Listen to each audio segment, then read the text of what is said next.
Hello everyone, कैसे हो आप सब लोग। एक बार फिर से आप लोगों के लिए 10 क्वेश्चन लेकर के आ गया हूं चैप्टर इलेक्ट्रिसिटी के। इससे पहले आप लोगों ने 10 क्वेश्चन पढ़े थे। ये यहाँ पर इलेक्ट्रिसिटी के जो क्वेश्चंस हैं इसका दूसरा पार्ट है। तो चलिए विदाउट एनी डिले स्टार्ट करते हैं। सबसे पहला क्वेश्चन आप लोगों के सामने है।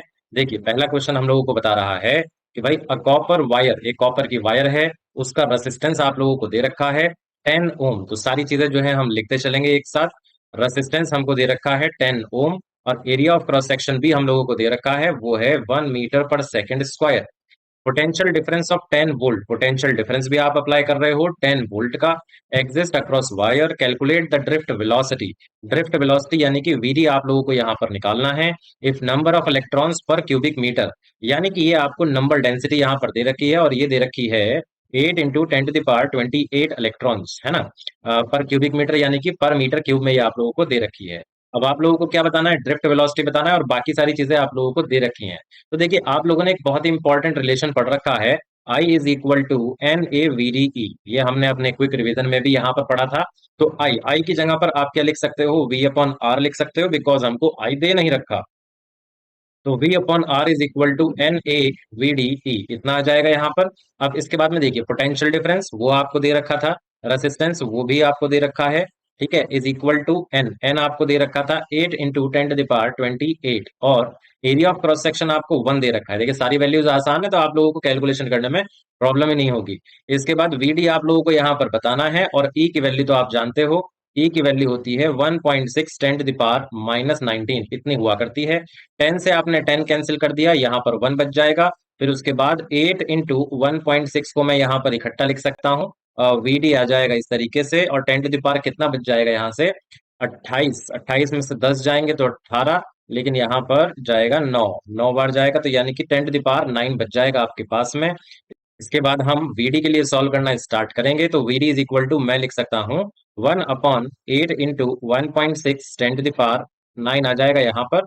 इसको सॉल्व कर लेंगे, यहाँ पर हम लोग कितना आ जाएगा, 1/8 × 16, 1.6, 8 से मल्टीप्लाई कर लीजिए। 8 × 8 6 × 48, 4 8 एकम 8 4 12, यानी कि 12.8 आ जाएगा। पावर आ जाएगी यहाँ पर 9। आप इसको सॉल्व करके लिखेंगे तो आपके पास जो है आंसर आ जाएगा 0.078, ये आपके पास आंसर आ जाएगा, और पावर जो है -9 हो जाएगी। इसके बाद में आप अगर यहाँ पर इस तरीके से लिखना चाहो आंसर 7.8 10 टू द पावर, ये हो जाएगा माइनस। VD है तो VD आप लोग कहें कौन सी यूनिट में निकालोगे भाई, मीटर पर सेकंड में ही आप लोग निकालोगे। तो बस इस तरीके से आप लोग क्वेश्चन कर दोगे अपना, और ये क्वेश्चन आप लोगों से याद रखिए 2017 कंपार्टमेंट में पूछा जा चुका है, ठीक है। तो ये फर्स्ट क्वेश्चन था। इसके बाद सेकंड क्वेश्चन हम यहाँ पर डिस्कस कर लेते हैं। सेकंड क्वेश्चन देखते हैं, सेकंड क्वेश्चन क्या है। सेकंड क्वेश्चन ये रहा आप लोगों के सामने। पोटेंशियल डिफरेंस इस बार आप लोगों को दे रखा है 100 वोल्ट। तो पोटेंशियल डिफरेंस को यहाँ पर हम लिख लेते हैं, 100 वोल्ट दे रखा है। Is applied at the ends of copper wire 1 metre long. तो वायर की जो है आप लोगों को लेंथ भी इस बार दे रखी है, लेंथ है 1 मीटर।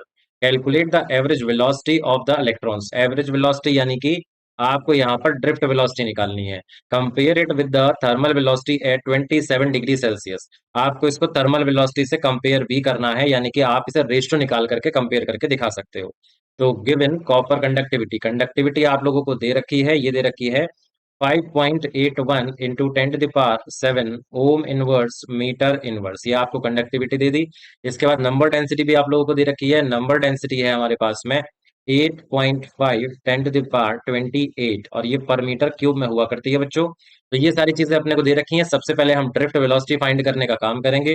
तो ड्रिफ्ट वेलोसिटी फाइंड करने के लिए हम क्या कर सकते हैं, हमारे पास रिलेशन है I is equal to N A V D E. अब क्योंकि हमें यहाँ पर करंट नहीं दे रखा है, तो हम उसके लिए कुछ और चीज यहाँ पर इस्तेमाल करेंगे, और वो क्या हो सकता है, यहाँ पर इस रिलेशन में आप लोग क्या कर सकते हो, यहाँ पर I is equal to V upon R लिख सकते हो, बिल्कुल पिछले क्वेश्चन की तरह, जैसे हमने पिछले क्वेश्चन में भी किया था। एन ए वी डी, और यहाँ पर ई तो आ ही जाएगा। तो अब आप देखिए, यहाँ पर V अपॉन आर की जगह पर आप क्या लिख सकते हो, आर की जगह पर आप लिख सकते हो रो एल अपॉन ए, इस तरीके से, और इधर आ जाएगा N A V D E, ये आ जाएगा। अब आप देख रहे हो एरिया अपॉन के अपॉन में आ रहा है, तो एरिया को ऊपर लेकर के चले जाएंगे हम, अपॉन रो एल बच जाएगा, और इधर बच जाएगा N A V D E. अब आप यहाँ पर देखिए, आप एरिया को ना एरिया से कैंसिल कर सकते हो, ये जो एरिया है एरिया से कैंसिल हो जाएगा। और एक चीज और साथ में हम लिखेंगे, देखो यहाँ पर आप कह सकते हो कि ये 1 अपॉन रो बन रहा है, ठीक है। तो 1 अपॉन रो को आप जानते हो सिग्मा होता है, तो वो हमने लिख लिया। अपॉन ये अपॉन नहीं, मतलब न्यूमरेटर में वोल्टेज भी है और अपॉन में लेंथ है, तो इस तरीके से sigma V upon L is equal to आ जाएगा हमारे पास में एन वी डी ई। अभी तो हम फॉर्मूला ही बना रहे हैं, अभी हमने वैल्यूज रखी ही नहीं है। ठीक है, तो अब यहाँ पर हम वैल्यूज को रख सकते हैं और उसके बाद में जो है अपना आंसर फाइंड कर लेंगे। तो यहाँ पर सिग्मा कितना दे रखा है, सिग्मा आपको दे रखा था 8.5.81 10 to the power 7। वोल्टेज आप लोगों को दे रखा था 100। इसके बाद लेंथ कितनी है, लेंथ 1 है यहाँ पर। एन की वैल्यू हो जाएगी 8.5 10 to the power 28 हो जाने वाली है। वीडी आपको बताना है और ई की वैल्यू हो जाएगी 1.6 10 to the power -19। इतना आ जाएगा यहाँ से आंसर। इसके बाद में अब इसको सॉल्व कर लिया जाए जरा, तो 5.81 10 to the power ये तो हो जाएगा 9 इज इक्वल टू, यहाँ पर आ जाएगा 8.5 1.6, और ये रह जाएगा पावर कितनी रह जाएगी, ये +9 पावर यहाँ पर रह जाने वाली है, और इनटू आ जाएगा वीडी। तो आप लिख सकते हो यहाँ पर कि वीडी इज इक्वल टू बच जाएगा 5.81, पावर आ जाएगी 9 और अपॉन में 8.85 1.6, और ये आ जाएगा भाई पावर आ जाएगी 9।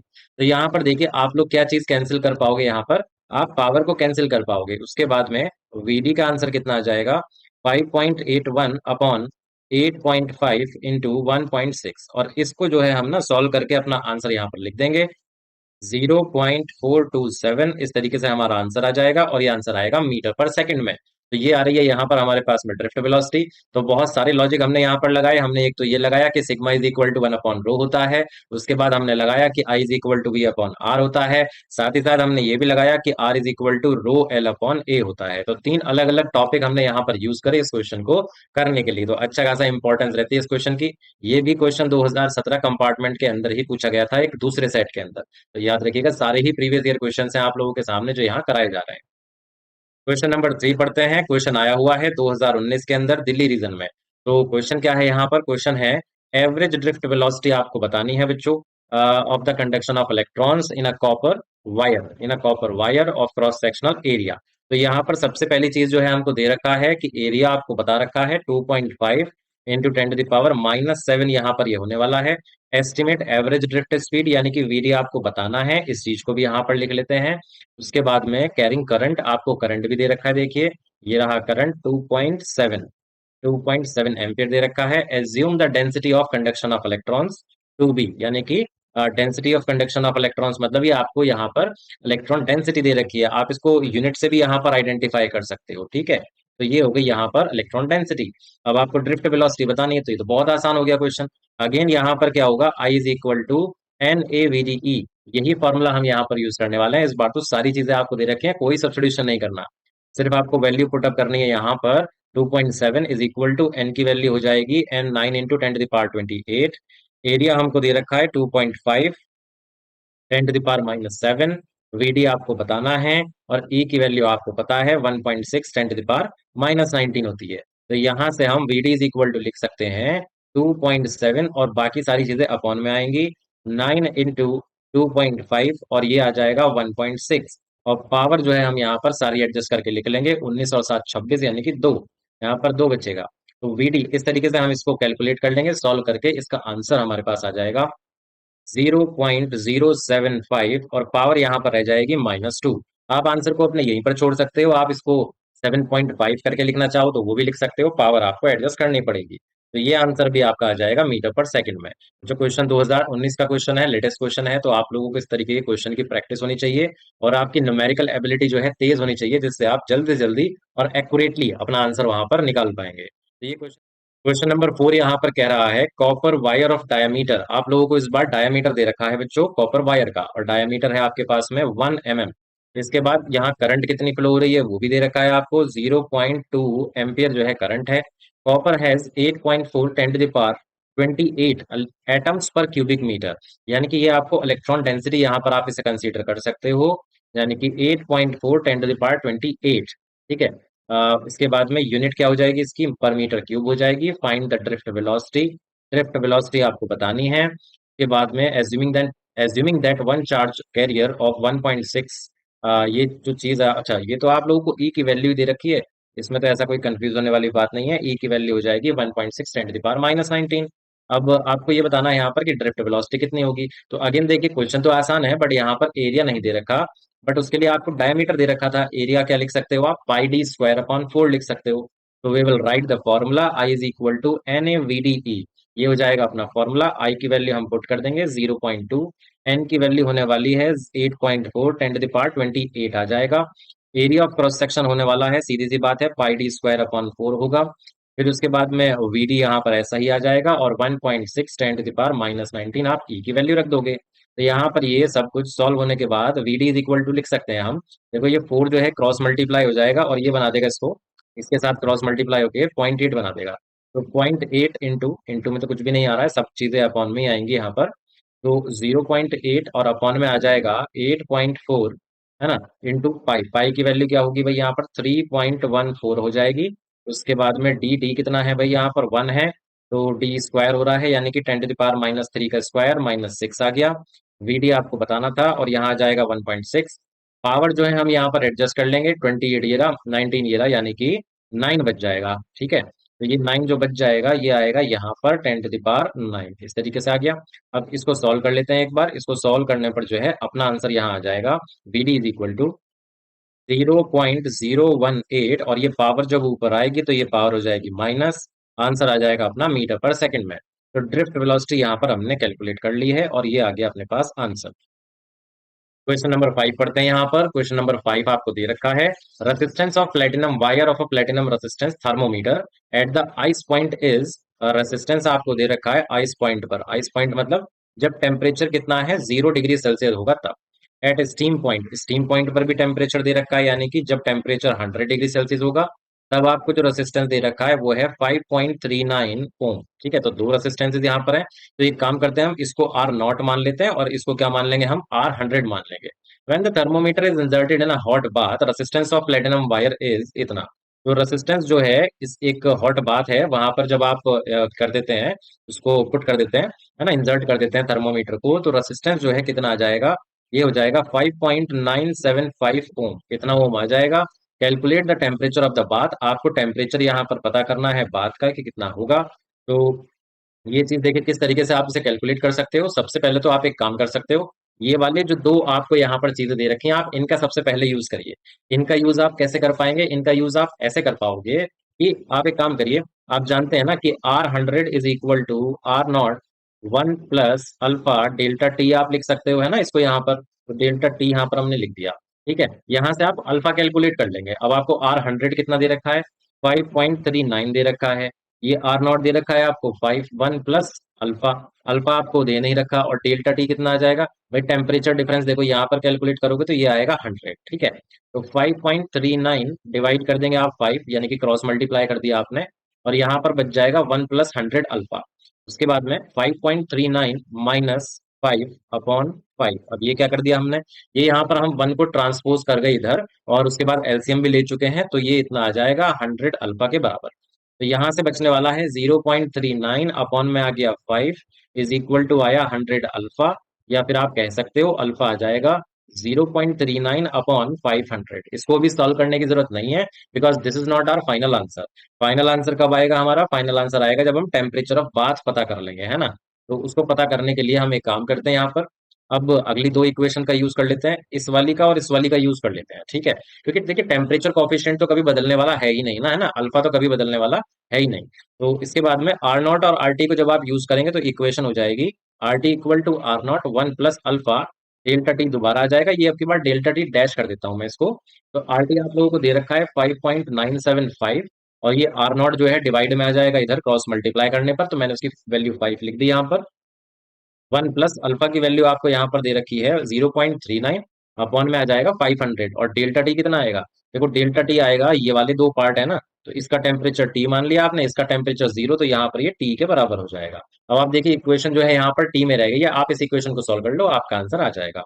तो 5.975/5, ये जो 1 है, जैसे हमने पहले क्रॉस ये ट्रांसपोज करके एलसीएम लिया था, बिल्कुल इस तरीके से हम एलसीएम लेकर के यहाँ लिख देंगे इसको, और इधर रह जाएगा 0.39 अपॉन में 500 है, और यहाँ पर टी है। इसके बाद देखिए सॉल्व कर लेते हैं इस क्वेश्चन को, इधर सॉल्व कर लेंगे अपना क्वेश्चन। ठीक है, कोई प्रॉब्लम नहीं आने वाली। तो यहाँ पर हम लोग लिख लेंगे 0.975, डिवाइड कर दिया हमने इसे 5 से, इज इक्वल टू 0.39 अपॉन में क्या आ जाएगा 500, और यहाँ गया टी। अब देखिए इसको जो है इक्वेशन को सॉल्व करेंगे आप कितना लिख पाएंगे, T is equal to 0.975 into कर दिया आपने 500, क्रॉस मल्टीप्लाई किया यहाँ पर आपने, और 5 इंटू यहाँ रह जाएगा 0.39। बस ये लास्ट स्टेप है अपना, इसको सॉल्व करके अपना जो है टेम्परेचर का आंसर आ जाएगा।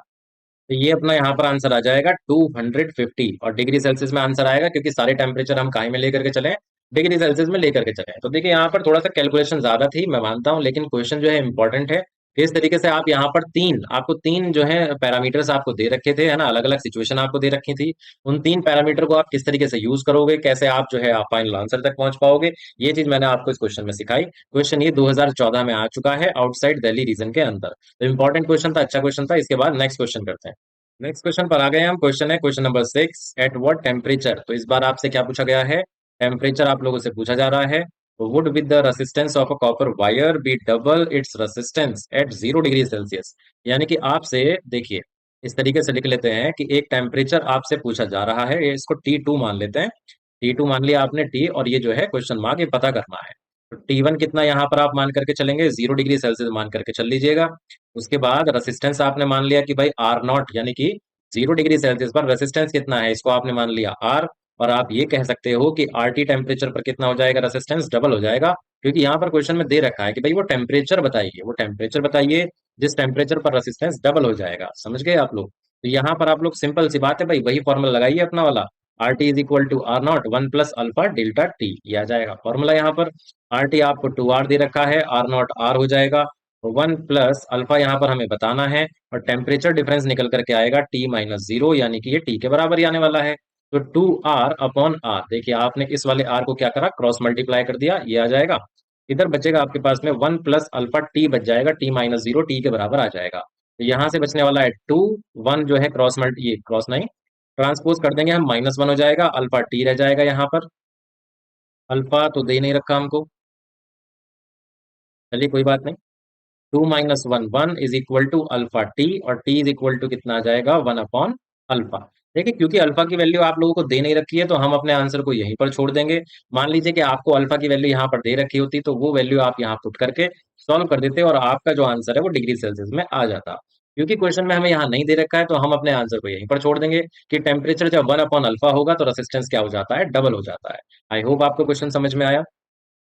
क्वेश्चन नंबर 7 पर आ चुके हैं हम। एक इलेक्ट्रिक टोस्टर के बारे में यहाँ पर बात करी है, नाइक्रोम की वायर उसमें लगी है। ठीक है, चलिए अलॉय होता है वो निकेल और क्रोमियम का, ये बात भी ठीक है। चलिए, when a negligibly small current passes through it, its resistance at room temperature. तो रूम टेम्परेचर पर भाई इतना रेसिस्टेंस है उसका। ठीक है, चलिए रेसिस्टेंस लिख लेते हैं। यहाँ पर हमको रेसिस्टेंस दे रखा है, नहीं नहीं नहीं, दे नहीं रखा।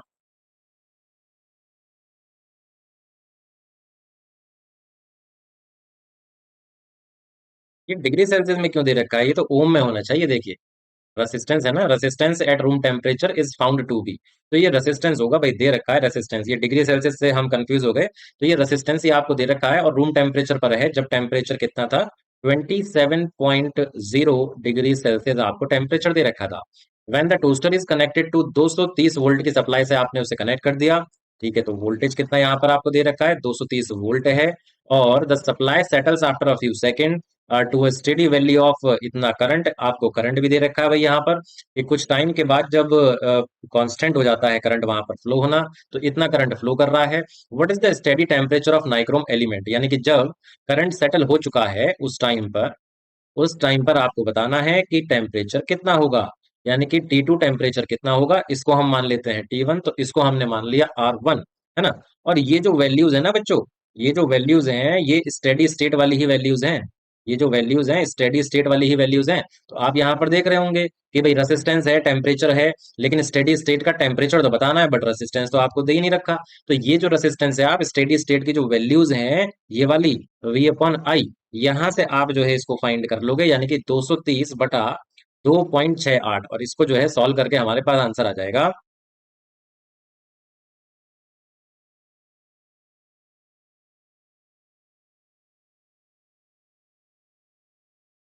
85.8 ओम, इतना जो है हमारे पास आंसर आ जाएगा। ये हो गई अपनी R2 की वैल्यू, यानी कि स्टेडी स्टेट में जो रेसिस्टेंस है वायर का, हीटिंग एलिमेंट का, वो।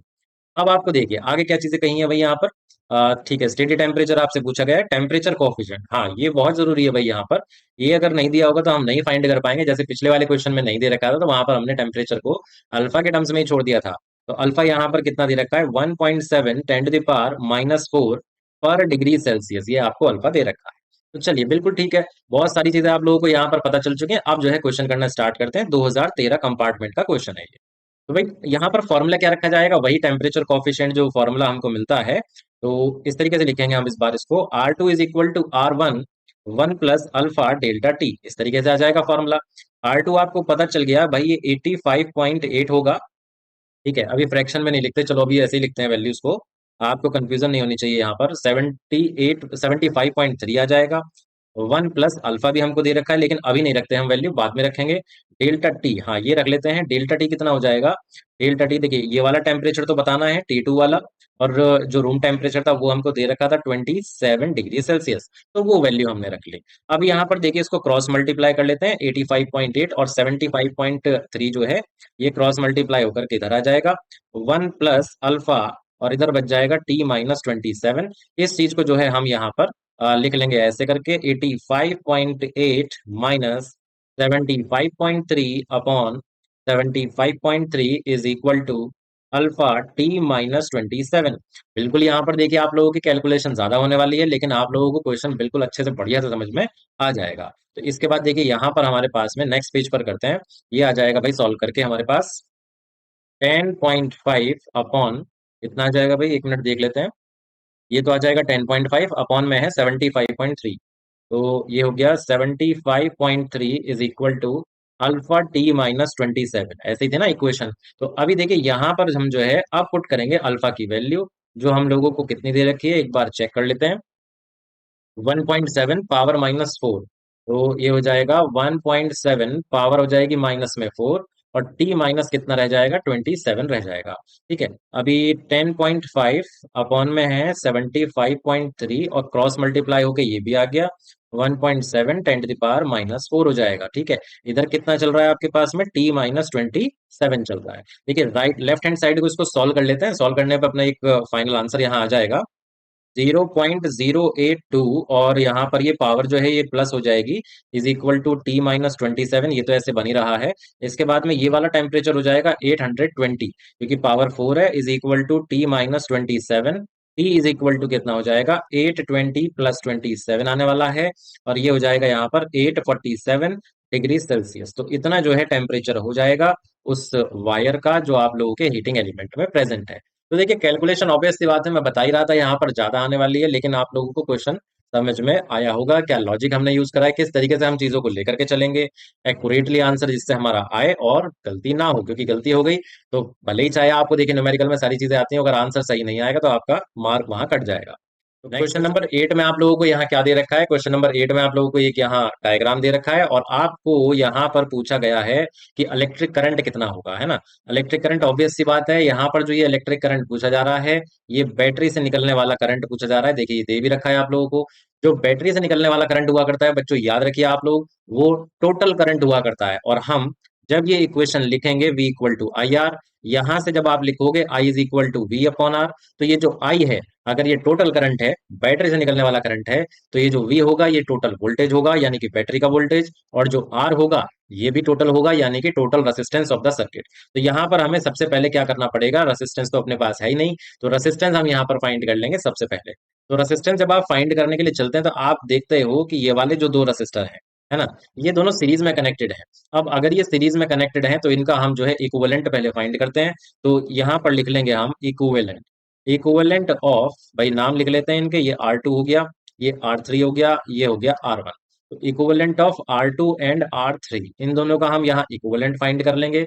क्योंकि सीरीज में है तो यहाँ पर रेसिस्टेंस डायरेक्ट आ जाएगा आपके पास, और ये आएगा R23, कितना हो जाएगा, R2 प्लस R3 हो जाएगा। वैल्यूज पुट कर लेते हैं, 30 प्लस 30, बहुत भारी कैलकुलेशन है, 60 ओम जो है यहाँ पर आंसर आ जाएगा। R23 का आंसर आया है ये, ठीक है। अभी इसके बाद देखिए क्या है, इन दोनों का जो इक्विवेलेंट आया होगा, है ना, इन दोनों का जो इक्विवेलेंट आया होगा वो इसके साथ में क्या है, पैरेलल में कनेक्टेड है ना। तो ये पैरेलल में हो जाएगा इक्विवेलेंट R1 के साथ में। तो यहाँ पर आप क्या करोगे, इसके बाद एक और इक्विवेलेंट आपको फाइंड करना पड़ेगा। देखिए अब यहाँ पर इक्विवेलेंट हम कैलकुलेट कर लेते हैं। इक्विवेलेंट ऑफ भाई ये जो आपके पास आया था R23 और दूसरा जो बच गया R1, इनका इक्विवेलेंट क्या आ जाएगा? इनका इक्विवेलेंट जो आएगा वो फाइनल होगा, तो इसलिए इसको R लिख लेते हैं हम। पैरेलल में है चीजें तो इस तरीके से लिखेंगे हम, प्रोडक्ट अपॉन एडिशन, यानी कि मल्टीप्लाई अपॉन एडिशन, ये आ जाएगा फॉर्मूला यहाँ पर। तो वैल्यूज क्या क्या है भाई? 60 हो जाएगा, यहाँ पर 30 आ जाएगा, यहाँ आ जाएगा 60 प्लस 30। इसके बाद में फाइनल आंसर जो है रेसिस्टेंस का मिल जाएगा आपको। ये हो गया 900 अपॉन में हो गया 90, यानी कि सिंपल सी बात है, आंसर आ जाएगा आपके पास में 10 ओम। अब देखिए, V is equal to I R equation होती है। I इज इक्वल टू हो जाएगा V अपॉन आर। आपको फाइंड करना था टोटल करंट, आपने पुट करा टोटल वोल्टेज जो है यहाँ पर देखो ये दे रखा, 2 वोल्ट आपको दे रखा है। टोटल रेसिस्टेंस आपने फाइंड कर लिया, 10 आया। 2/5, 2/10 यानी कि 1/5 यानी कि 0.2 एम्पियर। ये आपका जो है यहाँ पर आंसर आ जाएगा। तो 2020 में क्वेश्चन आया था ये, यहाँ पर दो चीजें आप लोगों से मतलब पूछी जा रही हैं कि एक तो आपको इक्विवेलेंट निकालना आता है या नहीं, दूसरा आप लोगों को ये फॉर्मूला पता है या नहीं। देखिए फॉर्मूला लिखने का भी मार्क होता है ना, आधा मार्क जो है फॉर्मूला लिखने का ही दिया जाता है, तो आप लोग इस बात का ध्यान रखना। क्वेश्चन नंबर 9 कर लेते हैं। अब क्वेश्चन नंबर 9 में आप लोगों को क्या दे रखा है? पैरेलल कॉम्बिनेशन की बात कही है कि भाई 3 रेसिस्टर्स हैं आपके पास में, है ना, और ये पैरेलल में कंबाइंड हैं, और टेक्स अ करंट ऑफ इतना फ्रॉम अ इतना वोल्ट सप्लाई। तो यहाँ पर एक रफ डायग्राम अगर हम बना लेंगे तो बहुत आसान हो जाएगा हमारे लिए समझना। तो 3 रेसिस्टेंसेज यहाँ पर जो है भाई पैरेलल में है, ठीक है। इनको जो है आपने एक सप्लाई से कनेक्ट किया है, यानी कि एक बैटरी से कनेक्ट किया है। ये बैटरी कनेक्ट कर दिया आपने। करंट यहाँ से कितना आ रहा है? बैटरी से 7.5 एम्पियर करंट आ रहा है। इसके बाद बैटरी जो है आपके पास 30 वोल्ट की है। रेसिस्टर्स के बारे में कुछ कहा ही नहीं इन्होंने। 2 resistors are 10 ohm and 12 ohm, find the third one. ठीक है, अब हमको समझ में आ गया क्वेश्चन का फ्लो क्या है। ये तो आपको मान लीजिए 10 ओम हो गया R1, ये आपके पास 12 ओम हो गया, ये हो गया भाई R2, और R3 आपको पता नहीं है, ये आपको बताना है, और कंडीशंस आपको ये वाली यूज करनी है। तो टोटल करंट आपको दे रखा है, टोटल वोल्टेज आपको दे रखा है, तो टोटल रेसिस्टेंस आप लोगों को फाइंड कर लेना चाहिए, और एक इक्वेशन बन जाएगी। इक्वेशन को सॉल्व करके अपना आंसर आ जाएगा।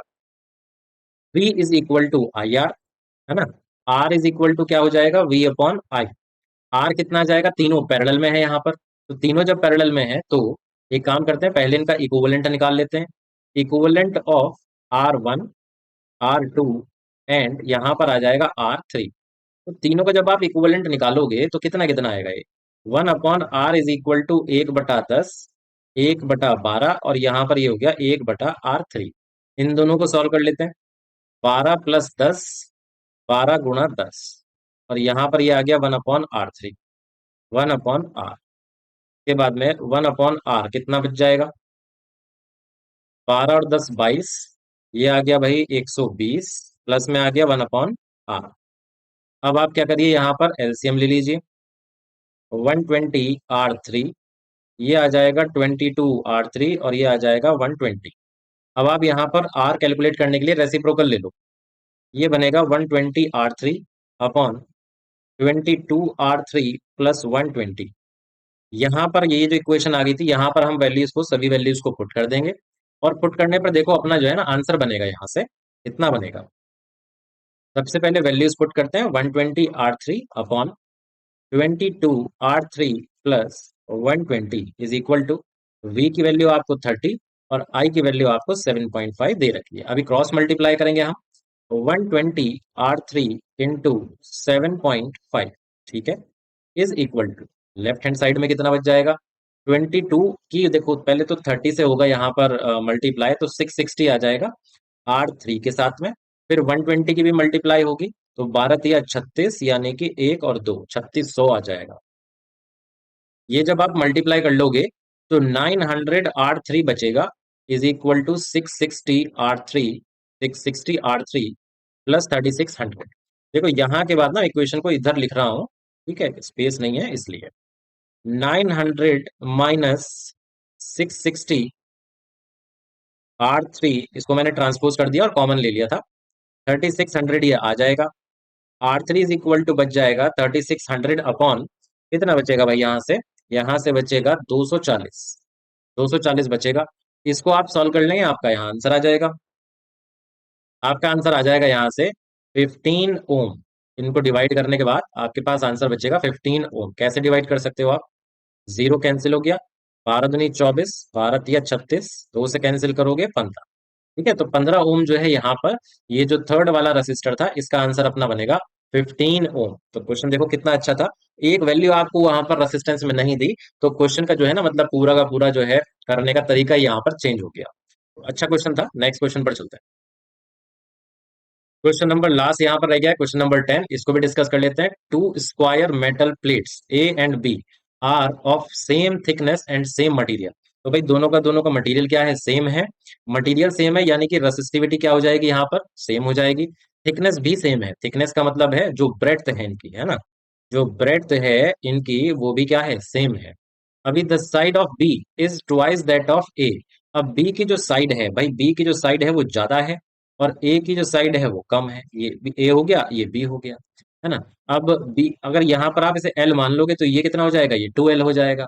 तो आप ऐसा कह सकते हो कि भाई एल ए तो आपको दे रखा है एल, और एल बी कितना दे रखा है आपको? ये आपको 2L दे रखा है। आप ऐसे मान सकते हो यहाँ पर। These are connected in series. अच्छा, इनको जो है ना यहाँ पर इस तरीके से सीरीज में कनेक्ट करा गया है। Find the ratio of R A upon R B. बहुत ही बढ़िया। देखिए आप लोगों को यहाँ पर R A upon R B पूछा गया था, मैं यहाँ लिखना भूल गया।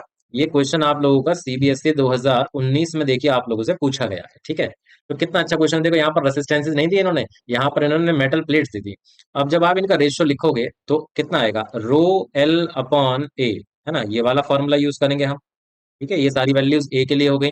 बिल्कुल इस तरीके से रो एल अपॉन ए, यहाँ पर वैल्यूज सारी किसकी हो जाएंगी? बी के लिए हो जाएंगी। अब देखिए दोनों का मटेरियल सेम था, हम ये बात कह चुके हैं। तो ये रेसिस्टिविटी जो है कैंसिल होगी। आप ये फ्रैक्शन को जब प्रॉपर्ली लिखोगे, आपको मिलेंगी चीजें इस तरीके से। एरिया बी का अपॉन एरिया ए का, है ना, लेंथ ए की अपॉन लेंथ बी की। अब एरिया तो आपको दे नहीं रखा, तो एरिया पर यहाँ पर आपको वर्क करना पड़ेगा। भाई एरिया ऑफ क्रॉस सेक्शन कितना होगा? एरिया ऑफ क्रॉस सेक्शन हो जाएगा यहाँ पर, एरिया ऑफ क्रॉस सेक्शन आप इसे मत मान लेना, है ना, इसको मत मान लेना एरिया ऑफ क्रॉस सेक्शन। इसका ये जो ये साइड व्यू होगा जो आप इधर से देख रहे होंगे, साइड व्यू का मतलब है, देखिए एक तो ये आपको ऊपर से सरफेस दिख रही होगी, ठीक है, और इसके नीचे जो है ना, ये इसकी मोटाई होगी, प्लेट की कुछ थिकनेस होगी। ये प्लेट की ना कुछ थिकनेस होगी। तो ये थिकनेस ही देखो आपको यहाँ पर दे रखी थी कि भाई ये जो थिकनेस है ना इनकी, थिकनेस तो इनकी बराबर है, लेकिन लेंथ यहाँ पर क्या है? एक की एल है तो दूसरे की क्या है? 2L है। तो एरिया ऑफ क्रॉस सेक्शन जो आएगा यहाँ पर, ये अपना आएगा आंसर एल इंटू बी करके। एल इंटू बी करके, और एल यहाँ पर क्या बनेगा? एल बन जाएगा ये, और बी बन जाएगा भाई ये बनेगा बी। तो ये वाला एरिया जो होगा ये एरिया ऑफ क्रॉस सेक्शन बनेगा अपना यहाँ पर। अब एल इंटू बी बन रहा है क्योंकि एरिया यहाँ पर, तो लेंथ लेंथ तो क्या रखी जाएगी? लेंथ तो देखिए यही हो जाएगी, एल ए तो हो जाएगा एल, और एल बी हो जाएगा 2L। एरिया कितना हो गया यहाँ पर? ये हो जाएगा एल बी,